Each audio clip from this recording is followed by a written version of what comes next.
tous, Magali, fille de Lune Tarot, j'espère que vous allez bien. Le soleil est là, messieurs, dames, le soleil est là. On va aller voir les messages pour les semaines à venir. On va finir cette année avec ce comment ça va se passer. Comment ça va se passer, qu'est-ce qui va arriver. Et puis on entrera en 2025, messieurs, dames. Comment est-ce que vous allez vous sortir de cette situation? On va aller voir ça, on va vous mettre vous, avec les forces du présent, l'avenir d'une manière générale. Les obstacles qu'il faudra surmonter. Et puis la réponse, si vous restez dans ces énergies-là. On fera une extension à ce tirage, comme traditionnellement. Si vous achetez les extensions pour soutenir la chaîne, je vous en remercie infiniment. Surtout en cette fin d'année, où tout est cher, non? Bref. Mais surtout, si vous achetez l'extension, c'est parce que le tirage général vous fait tiens, bon sang, il me semble que ça parle de moi, là, quand même. Et dans l'extension, on va voir de l'autre côté du miroir, on va voir les gens qui sont autour de vous, votre entourage, que vous ayez quelqu'un en tête, ou que vous ayez plusieurs personnes en tête. On va aller voir les messages, les intentions, comment les autres ou l'autre vous voit, sa façon justement de considérer sa position dans votre situation, pour que vous puissiez ajuster tout ça au mieux et comprendre les énergies ou les messages que l'on vous envoie. Un tirage général et même une extension, c'est souvent porteur si on recherche vraiment des réponses. Si on a des questions, il vaut mieux faire un tirage privé, je pense. Si on a vraiment des questions. Par contre, une synchronicité pendant un tirage général ou une extension, oui. Parce que ça veut vous dire, tiens, t'as peut-être pas vu ça, regarde. Ici. Le comment ça va se passer, un tirage temporel. D'ailleurs, je sais pas pourquoi je me suis dit, s'il y a des choses qui se sont passées dans votre vie à des dates particulières, allez voir le tirage de cette période-là et voyez si ça match. Alors, même si ça ne parle qu'à une seule personne, si ça m'est passé par la tête alors que j'ai jamais pensé, il y a une raison. Allons voir les messages à vous transmettre justement pour ces prochaines semaines. J'allais dire et finir l'année en beauté ou pas. Si, tant qu'à faire. Finir l'année en conscience. Oh bah voilà, le battleur, messieurs, dames, la première carte du tarot. J'ai plein de choses qui se passent. Et j'ai plein de choses autour de moi. J'ai envie de beaucoup. Maintenant, il faut concrétiser, il faut... c'est drôle, j'ai eu généraliser, il faut... Mais plutôt gentrifier. Je ne sais même pas si c'est français, bref. Il y a quelque chose de très opportuniste chez le battleur, parce qu'il regarde à droite, à gauche, il saisit tout. Il saisit tout ce qui se passe, il comprend les luttes de pouvoir, il comprend les choses qui fonctionnent entre les gens ou pas, et il est capable de dire, ah bah tiens, ça va là, ça va là, tiens, ça, je peux m'en servir, ça pourrait construire quelque chose, ça, c'est peut-être bon pour la situation. Il y a quelque chose de très vif dans la façon dont vous vivez les choses en ce moment. Et pour moi, le battleur, bien sûr, alors celui qui manifeste, les rêves, qui crée, etc., mais avant tout une éponge à énergie, c'est-à-dire que rien ne passe sans que vous ayez saisi quelque chose.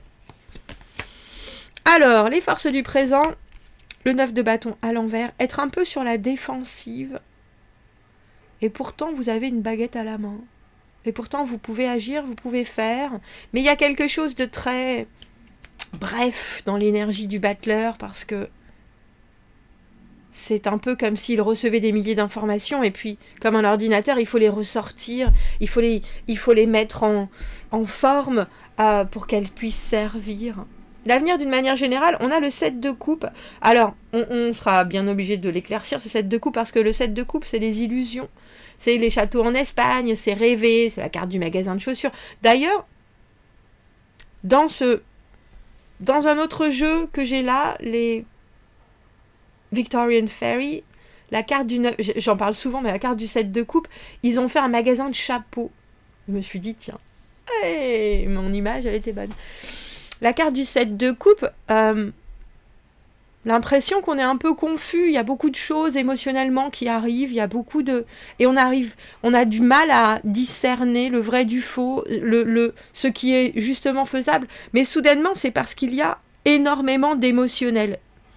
Il y a plus d'envie ou il y a plus de propositions, de choses qui sont plus oui, mais si t'avais vraiment envie, mais si tu peux, mais ça, et qu'est-ce que t'en penses? T'as toujours envie, t'as toujours rêvé de faire ça.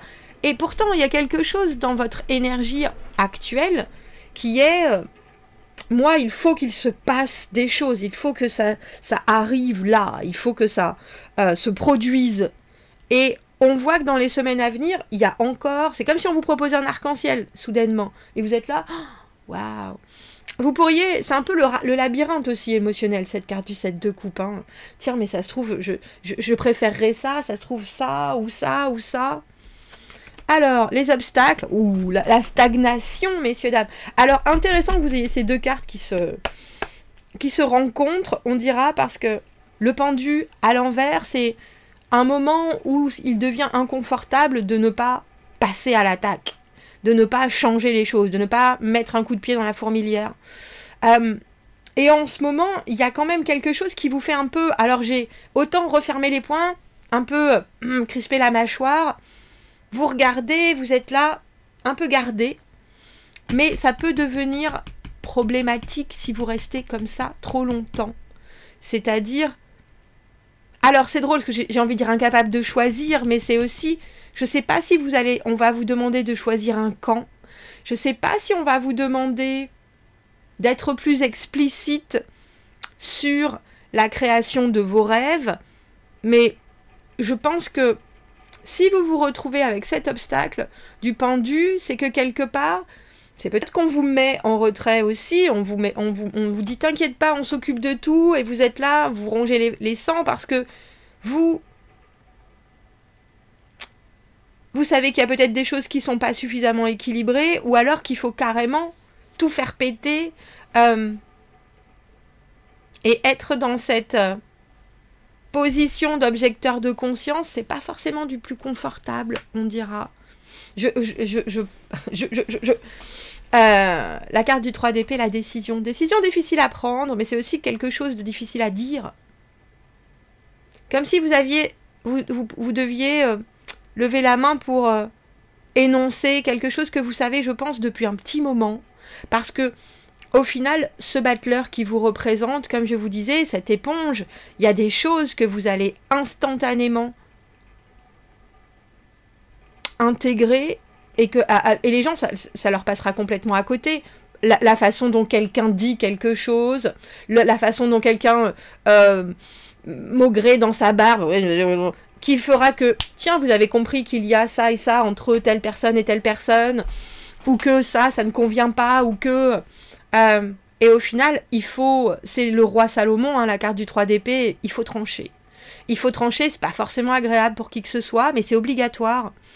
On peut pas rester comme ça. Et c'est un choix difficile, cette carte du 3 d'épée, soit parce que ça nous fait mal à nous, parce qu'on subit le 3 d'épée, soit parce qu'on le fait subir à quelqu'un, et qu'on dit non, ou qu'on dit oui à quelque chose, et forcément non à autre chose. Tout le monde ne peut pas être satisfait. Et je me demande s'il n'y a pas cette espèce de... Vu que vous êtes dans cette énergie de battleur qui est très ouverte, justement, tiens, qu'est-ce qui est possible? Tout est possible quand on est le battleur. Tout est possible, c'est sûr. Mais il y a... Il faut éclaircir, mon Dieu. Je vais prendre celui-là parce qu'il me fait de l'œil depuis un petit moment. Alors que je ne le prends que très rarement. Et pourtant, je l'aime beaucoup. Pourquoi cette énergie dans les forces du présent du 9 de bâton à l'envers? Savoir qu'on est déterminé à passer. On sait bien que ça, on sait qu'on va faire des pauses, même si c'est dur. On baisse pas les bras, mais du coup, on est un peu protégé aussi parce que on commence à être fatigué. Ah, il y a une espèce de... Alors c'est drôle, j'ai eu croissance, mais avec ce chariot à l'envers. Vous savez que vous pouvez pas faire les choses vite. Mais vous savez que les choses bougent vite autour de vous. Il y a peut-être cette considération que vous ne voulez pas prendre la mauvaise porte, mais en même temps, vous ne voulez pas qu'on vous impose quelque chose. Il faut que ça arrive comme une évidence avec ce cavalier de denier. Comme une évidence parce que le cavalier de denier, il travaille, il bosse, il est là, il est persistant, il est constant, il a toujours le même discours, il dévie pas. Et il se peut qu'il y ait aussi quelqu'un qui se mette au travers d'une progression qui, si elle arrivait comme ça, serait peut-être un peu rapide ou un peu complexe dans l'état actuel des choses. Je pense qu'il y a aussi, c'est vous qui arrivez avec une certaine connaissance de la situation.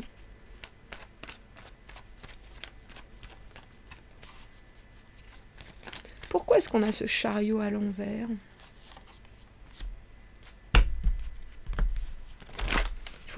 Voilà, il ne faut pas s'embarquer parce que sinon, c'est une situation où si vous donnez ça, vous savez qu'on va vous prendre ça. Et je pense que vous ne voulez avancer qu'avec ce que vous êtes capable de donner, de produire, d'investir, de comprendre, de considérer comme du long terme. Vous savez que si ça va plus vite ou si ça va comme ça, branlant, vous allez finir avec une joue râpée derrière votre cheval à dire « Oh ben j'espère que j'ai acheté des pansements ». Parce qu'en plus,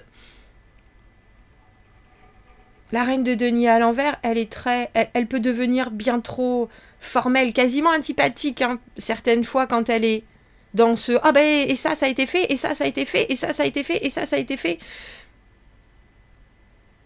Et je pense que vous voulez éviter d'être comme ça, mais que vous préférez arriver avec quelque chose qui est vraiment complet et qui va permettre aux autres de... Parce qu'il y a quelque chose dans la carte du battleur qui est aussi de... J'ai envie de dire, pas de montrer la voie, parce que il n'est pas vraiment là pour ça, le battleur, mais quelque part, s'il arrive à attraper certaines choses, il peut en faire bénéficier tout le monde. Pour l'instant, il est en train de considérer ce qu'il a envie de faire. Il est en train de regarder avec un espèce de regard à 360 degrés ce qui est possible avec tout ce qui se présente, et ça veut dire qu'il peut aussi en faire profiter le reste du monde. Et je pense que ce que l'on vous renvoie en ce moment, c'est beaucoup de peut-être. C'est beaucoup de « oui, c'est possible, ah ben on adorerait ça, oh ben oui ». Mais en même temps, il y a aussi des choses qui se font qui pour l'instant pour vous n'ont pas forcément de sens et qui sont plutôt contre-productives. Mais vous êtes quand même tellement ouvert à regarder ce qui est présenté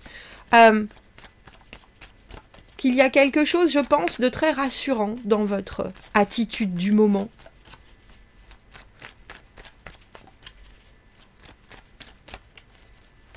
Alors ce set de coupe, mais oui, des peut-être, des c'est sûr, des on aimerait bien, des rêves, mais aussi beaucoup de, comme je disais, d'émotionnel, donc d'envie, de passion, de chimères, de fantasmes, de fantaisie, de choses qui demandent, vous êtes en train de créer.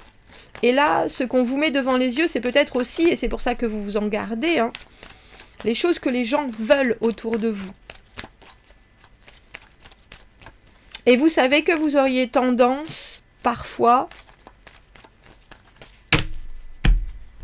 j'ai envie de dire, avant que ce soit cassé, de vouloir quand même être sûr que vous pourriez réparer. Alors que là, il faut vraiment aller avec le flot en tant que cavalier de denier. Plus vous apprenez de la situation, mieux c'est.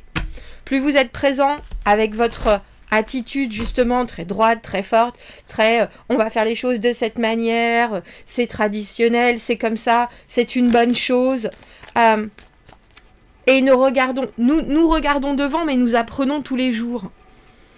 Et nous regardons dans le futur pour nous assurer de quelque chose d'hyper stable, mais nous apprenons tous les jours. Et s'il y a quelque chose avec ce chariot à l'envers qui dans l'instant ne fonctionne pas, ne promet pas de la progression, c'est pas forcément vous, cette énergie de reine de denier à l'envers, mais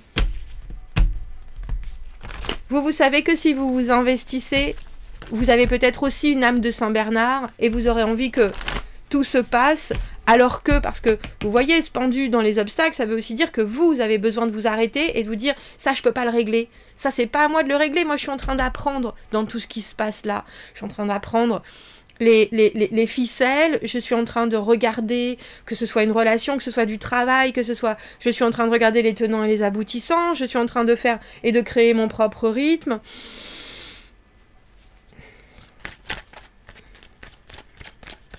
Mais je pense qu'il y a quelqu'un aussi qui vient vous souffler à l'oreille. Ah oui, mais ça se trouve, ça se passera ça, il se passera ça, il se passera ça, il se passera ça.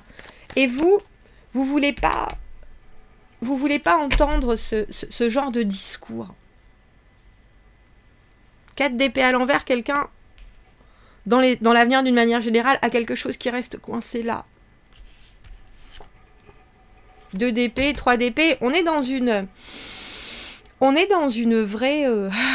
vraie énergie où vous regardez les choses et vous êtes bondissant, et vous avez complètement raison, parce que ça crée aussi une attitude où on comprend,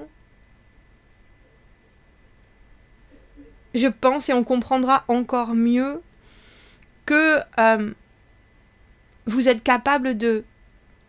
Alors j'ai envie de dire de sincérité, mais même si c'est un peu douloureux, vous êtes capable de dire les choses quand il faut. On a 2, 3 et 4 d'épée à l'envers. Il y a quelque chose où il y a quelqu'un, et faites attention que ça ne soit pas vous, qui est en train de bâtir des châteaux en Espagne, en espérant que ça puisse venir guérir alors j'ai envie de dire un souci qui n'a jamais vraiment été exposé, explicité, et pourtant il faut revenir dessus. Et ça va se passer avec ce 3 d'épée. Ça va se passer. La décision va être prise. Et ce 3 d'épée, c'est que vous pouvez aussi voir partir quelque chose ou quelqu'un, mais que c'est une obligation, c'est un fondement. Je vous ai dit, alors, j'ai envie de vous dire, dans ces prochaines semaines, visez loin, ne visez pas forcément haut. N'essayez pas d'être partout à la fois, mais soyez bien à chaque fois que vous êtes quelque part. C'est-à-dire, prenez le temps de profiter de ce qui vous arrive, prenez le temps de considérer tout ce que les gens vous apportent, parce que, comme je vous disais, vous êtes dans une énergie où vous êtes en train d'aspirer tout ce qui se passe, tout ce qui est nouveau, tout ce qui est possible. La seule carte de denier à l'envers qu'on a dans ces personnages, c'est notre reine de denier à l'envers qui a tendance à vouloir en faire trop. Ça peut être une autre énergie, mais on a l'impression là, avec tout ce qui se passe, qu'au final, on a un valet de denier avec ce 3 d'épée. Si quelqu'un veut partir sur les chapeaux de roue, cette personne va prendre une petite claque derrière la tête où on va lui dire « Arrête de rêver, remets les pieds dans le projet, dans quelque chose qui est beaucoup plus petit. » Et vous, avec ce cavalier de denier, vous avez déjà alors j'ai envie de dire une ascendance, je pense, parce que vous savez que vous mettez les pieds dans quelque chose qui a du sens, qui est constructible, qui est...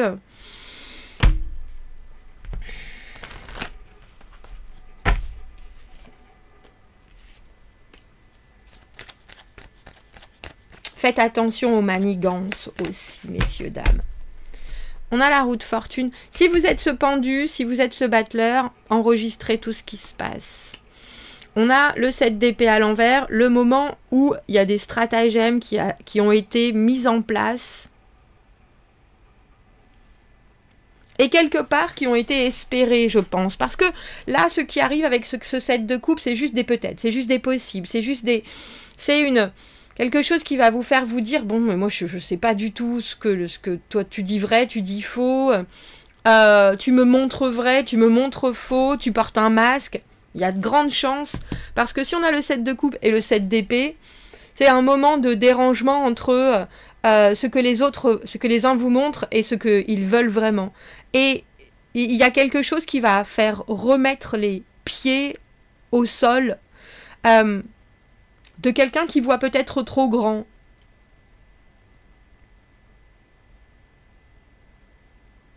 Et ça va forcément se savoir avec ce 7 d'épée à l'envers, parce que là, toute la vérité éclate.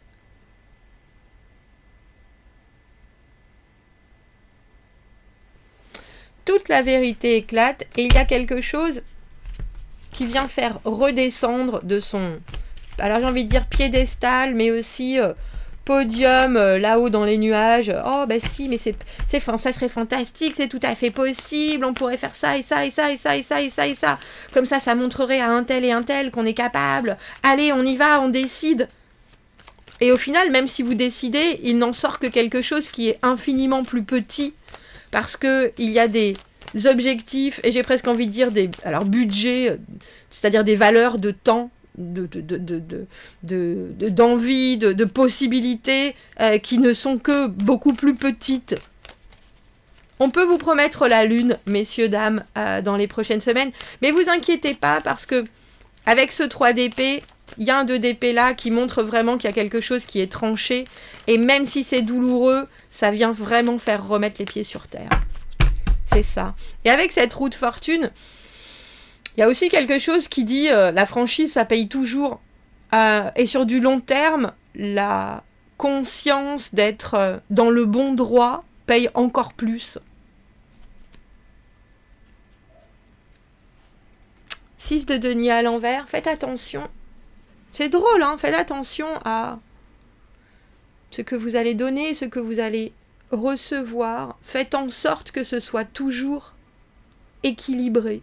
Trouvez un moyen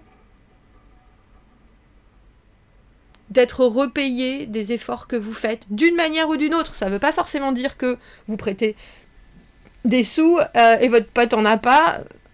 Faites en sorte que, je sais pas, qu'il ou elle vienne faire du babysitting et que vous puissiez partir en amoureux avec votre époux, votre femme.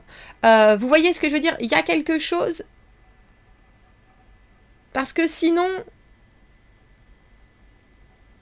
je pense que l'on peut trancher en vous oubliant un peu derrière. Et ça, c'est pas toujours très agréable. Et du coup, il faut repartir sur d'autres bases. Il y a plein de très jolis conseils dans ce tirage. On va aller faire l'extension. On va aller voir comment l'autre personne... J'aimerais bien, parce que je pense qu'il y a une autre énergie qui est en train de... Il y a quelque chose de sornette. Mais il y a aussi quelque chose de... Oh là là, ça serait super, ça serait super, ça serait super. Et vous avez vraiment, surtout en tant que battleur, vous avez une possibilité de concrétiser, de matérialiser certaines choses. Tant qu'à faire, autant que ce soit du beau, du bon. Vous l'avez déjà dans les mains. Cette longévité, cet investissement. Si vous me retrouvez dans l'extension, vous avez le lien dans la petite boîte de dialogue juste en dessous. Vous ouvrez le titre et vous avez tout mon laïus qui se déroule. Vous avez aussi une petite bande-annonce. Quand vous cliquez sur l'extension, ça vous amène sur le site de Filles de Lune Tarot. Vous avez une bande-annonce gratuite pour voir si ça résonne toujours avec vos énergies. Je vous souhaite de très jolies semaines à suivre. Je vous dis à bientôt. Merci beaucoup. Au revoir.